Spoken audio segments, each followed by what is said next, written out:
un podcast de Cooperativa. Hacemos este diario de Cooperativa desde el barrio Yungay para el mundo a través de cooperativa.cl, también en nuestra app. Hay 6 grados de temperatura en Santiago, estamos pisando la mínima prevista para hoy, 16 va a ser la máxima por la tarde. Hay harto tema que tocar, conversamos de inmediato con el viceministro de Transportes y ahora Obras Públicas, Luis de Grange. ¿Cómo está, ministro? Buen día. ¿Cómo están? Muy buenos días, gusto saludarlos. Muy buenos días, Igual. ministro. Oiga, partamos hablando del resultado de las auditorías a servicios públicos en la gestión anterior. El gobierno ha hablado de hallazgos relevantes en el área de transportes. ¿Qué fue exactamente lo más grave que encontraron ustedes en esta auditoría? Sí, encontramos 4 aspectos que son al menos criticables y creo que puede ser incluso un poco más grave, como bien señalas tú. Lo primero es una deuda de cercana a los 30.000 millones de pesos no pagada, y que algunos de sus componentes vienen del año 2022 incluso. Es decir, hay pagos pendientes del año 2022, 2023, 2024, 2025 que fueron postergados hasta este 2026, y todo eso suma cerca de 30.000 millones, y eso por supuesto que afecta el presupuesto que tenemos considerado para este año. Eso en términos de magnitud es lo más grave, en mi opinión. Después hay que sumar el no cobro de multas, es decir, por incumplimientos de contratos se van a cobrado una serie de multas que no se compraron. Ministro, vamos a tratar de mejorar la comunicación. Estamos con algunos problemitas para escuchar claramente lo que nos tiene que contar. Y nos interesa saber de los antecedentes que ameritan investigaciones particulares, saber si se trata de desorden administrativo, de malas decisiones políticas o de eventuales irregularidades en lo que se encontró, ministro. Sí, lo que le estaba señalando es primero una deuda, pagos pendientes que venían incluso el año 2022, por un total cercano a los 30.000 millones.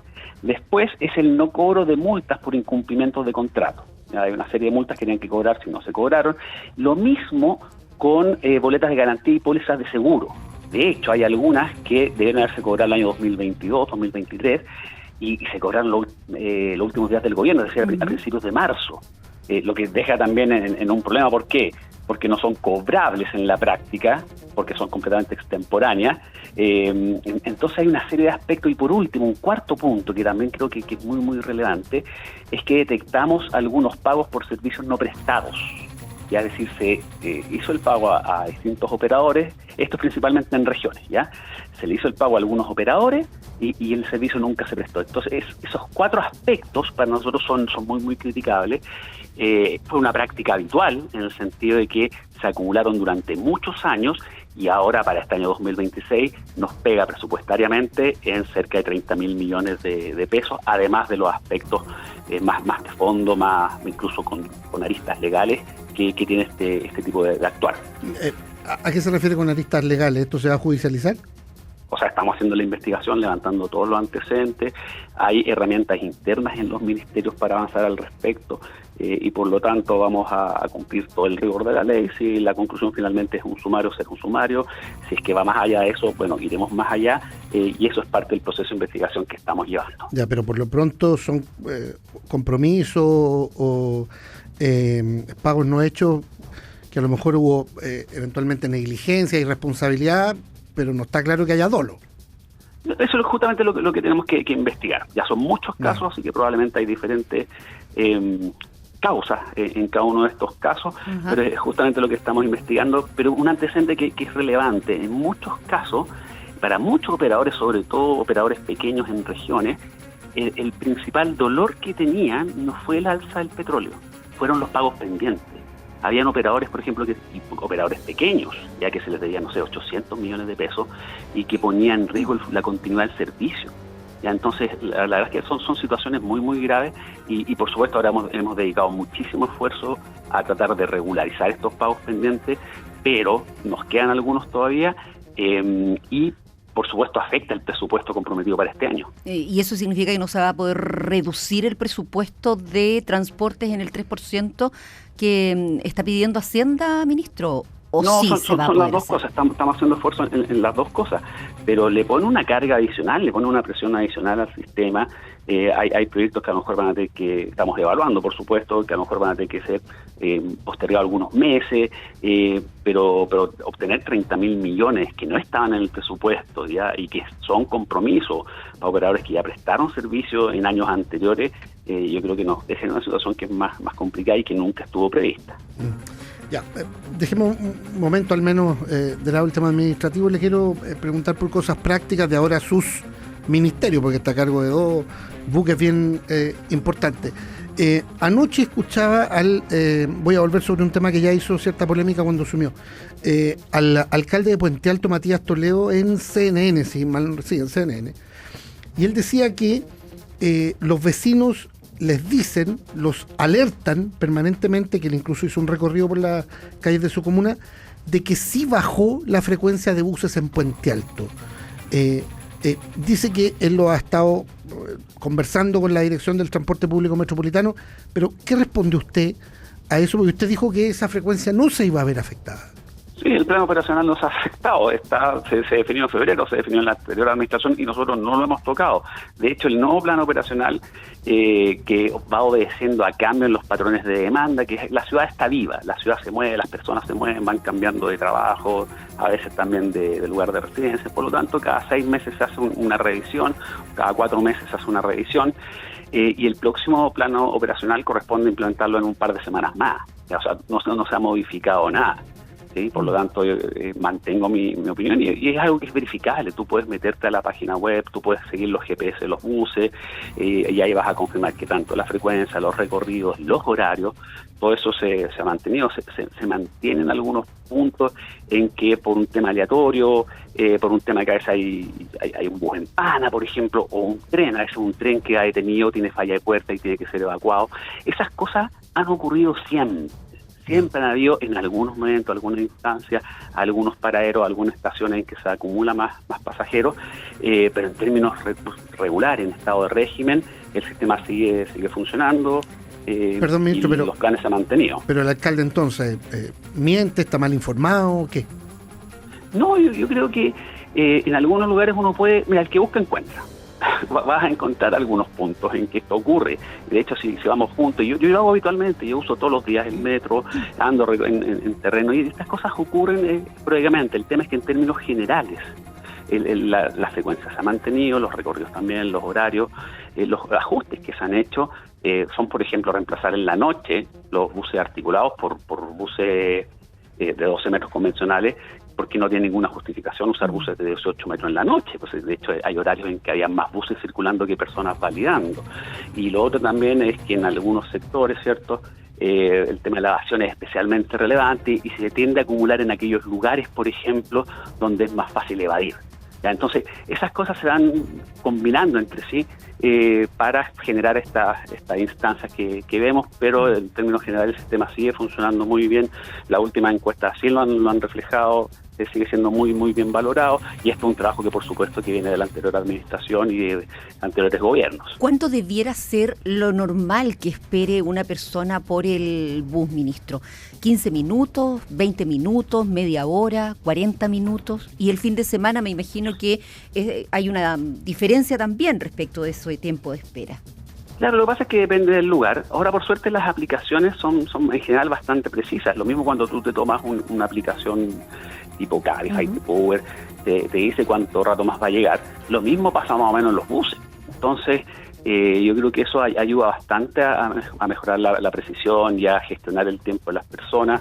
Hay veces en que el bus puede, no sé, tardar 5 minutos, otras veces 10, quizás un poco más. Hay problemas también que son físicos, que ocurren y han ocurrido siempre, y es que a veces llegan los buses en trencito. Entonces, eso es lo peor que le puede pasar al sistema, porque el primero de ese trencito va lleno y los dos de atrás van medio vacíos, y después hay un espacio de tiempo más largo en que viene el próximo. Entonces, esos trencitos de buses, que es el dolor de cabeza de todos los sistemas de transporte público en el mundo, es justamente lo que estamos tratando de corregir. Ministro, usted planteaba hace unos días que rebajar la tarifa del TAG era una prioridad. ¿Eso significa bajar tarifas de manera permanente o solo revisar algunos tramos, algunos horarios, algunas autopistas? Efectivamente, las tres cosas que mencionaste son lo que tenemos que ir abordando. ¿Por qué? Porque son contratos diferentes. Cada autopista tiene un contrato diferente, incluso perteneciendo al mismo dueño, por decirlo de alguna forma. Y vamos a partir por Santiago, porque es donde están las autopistas con mayor cantidad de flujo, y además también hemos visto una buena disposición de parte de los proveedores del servicio. Recordemos que las autopistas, que partieron hace más de 20 años, fueron las primeras autopistas a nivel mundial que iban a usar el free flow, es decir, el TAG, ese pago que sonaba el pitito, fue inédito a nivel mundial y conllevaba un riesgo importante que con el tiempo terminó funcionando bien. No obstante, ahora ha aumentado un poco la morosidad y la cobrabilidad, pero existe este espacio de hacer un acuerdo con las concesionarias, probablemente en términos de plazo, es decir, tú le permites extender un poco el plazo y eso eventualmente permite reducir tarifas, y hay que encontrar ese equilibrio, que es un equilibrio financiero, ¿ya? Y estamos optimistas. Yo creo que hay concesionarias que sí están disponibles, sobre todo aquellas que tienen les queda menos tiempo, aquellas que están recién partiendo. Este equilibrio financiero cuesta más. ¿Por qué? Porque si tú le quieres dar más tiempo, pasar de 30 a 40 años, no ganas mucho en valor presente en términos financieros. Pero aquella que le queda 5 años, por ejemplo, o 10 años, ahí es más factible hacerlo. Ministro, y ahí, ¿cuándo podría haber novedades y de cuánto estamos hablando? ¿O sea, guardar eso para el 1 de junio el gobierno? No, ni lo uno ni lo otro. ¿Por qué? Porque es una negociación que tenemos que acordar con los concesionarios. Estamos trabajando, como te decía también, hay concesionarios que tienen mucha mejor disposición que otros. Lo más probable, por ejemplo, es que partamos con algunos tramos de algunas autopistas o alguna autopista en particular completa, pero a lo mejor no logramos llegar a acuerdo con todas, porque como te digo, son contratos muy diferentes. Entonces, en el sentido de aquellas que partieron antes, las primeras autopistas, las que les queda menos tiempo hacia futuro de concesión, ahí existe mucho más espacio y el impacto de la reducción va a ser más notorio. Pero el concepto de el que usa paga, eso se mantiene, porque eso le da estabilidad al sistema, que para nosotros es clave, y te permite seguir avanzando en inversiones futuras que son tan necesarias para todo el país. Asumo que no está de acuerdo con la iniciativa parlamentaria de eliminar las multas por los que no usan el TAG. Por supuesto que no. Oiga, ministro de Granch, una información de los últimos días, esta acusación de la Fiscalía Nacional Económica respecto a los operadores de estos vales de colación y otras cosas, que son Pluxee, la Exo y Edenred. De hecho, creo que uno de los actores de Edenred se acogió a una delación compensada allí y bueno, se ha abierto un juicio por libre competencia. Pero resulta que una de las involucradas, Pluxee, de intereses franceses, entiendo, está a cargo de la operación de la TNE, de la Tarjeta Nacional Estudiantil. Considerando estos antecedentes, ¿podría revisarse eso? O sea, estamos monitoreando y revisando permanentemente eso. Hay atribuciones que no necesariamente recaen en el Ministerio de Transporte. Recordemos que la TNE es Ministerio de Educación. Ya nosotros somos facilitadores, o sea, el Ministerio de Transporte en este sentido gestiona la distribución, el tema tarifario, pero es otro el dueño de la tarjeta. Ya, te lo pregunto al revés. ¿Debiera revisarse? Es que si la empresa que controla ese sistema está acusada de colusión, de repartirse cuotas de mercado, chuta, no se ve bien, digo. O sea, por supuesto que hay que siempre estar revisando estos aspectos y nadie puede estar fuera de la ley. Yo confío en las investigaciones, confío en el Estado de Derecho, así que apenas haya más antecedentes, por supuesto se va a actuar conforme a ello. Ministro de Granch, le cambio el sombrero a las obras públicas para hablar, por ejemplo, del nuevo hospital en la zona norte de Santiago. En abril ya se planteaba que después de más de 14 años de cambios de ubicación, de proyectos varios frustrados, no me acuerdo si se puso o no una primera piedra, pero sí me acuerdo de autoridades anunciando con bombos y platillos la construcción de ese hospital. Varias veces. Varias veces. Finalmente se va a construir en Lampa, en un terreno de unos 70.000 metros cuadrados, más de 9.400 millones de costo del terreno. Pero hay alcaldes, conversábamos con Max Luxich la semana pasada, que nos decían que todavía había poca claridad sobre financiamiento y plazos reales, ministro. Bueno, efectivamente hay la cartera de proyectos que tiene el Ministerio de Obras Públicas es enorme a nivel nacional. De hecho, estamos próximamente a inaugurar el Hospital Salvador, que ya años ya ha sido realmente un anhelo para la región metropolitana y una gran necesidad. Pero ya, va a estar listo y ha demorado harto tiempo también. Pero el hospital para la zona norte, ministro de Grandes. Sí, eso está en revisión. Recordemos que llevo una semana en cargo, incluyendo un jueves feriado que me tocó ir a Valparaíso y un viernes sándwich que me tocó estar todo el día en Cerro Castillo. Estamos revisando todas las distintas áreas de concesiones, de obras mismas del Ministerio, que son muchísimos, o sea, no te exagero cuando hablo de miles de proyectos. Y ya en el tema hospitalario he partido revisando el tema del Hospital Salvador, que es como el más urgente, el más prioritario, y por supuesto en los próximos días me voy a introducir el diseño y en las opciones que hay para el hospital de la zona norte, que también es tremendamente necesario, y me imagino que los distintos alcaldes, los distintos actores del territorio que hay, anhelan que el hospital esté en su comuna, y por supuesto eso es parte de la discusión que tenemos que tener. Oiga, a propósito de la cartera de proyectos, otra obra emblemática, la del puente sobre el canal de Chacao. ¿Hay claridad ya respecto de los accesos? Porque aquí tuvimos al ministro Arrau con el sombrero de Obras Públicas en algún momento, y él nos decía, esto se licitó, hemos avanzado, hubo algunos inconvenientes, cambió la compañía, lo tiene Hyundai, vamos en buena senda hoy día, pero nos enteramos que el tema de las rampas de acceso al puente no estaban licitadas, o sea, llamó mucho la atención, como no va a quedar el puente entre medio y no va a ver cómo subirse. ¿Eso ya está claro? Bueno, efectivamente tienes toda la razón. Es un proyecto maravilloso la conexión del puente Chiloé.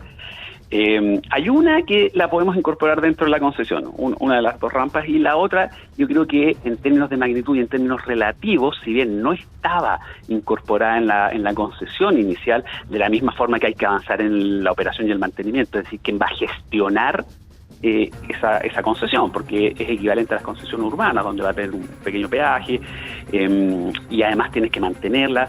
Todo eso es parte de lo que tenemos que avanzar, y por supuesto lo vamos a hacer a la brevedad posible, dada la magnitud de las rampas de acceso. Es decir, está el puente y estas rampas te permiten entrar y salir del puente.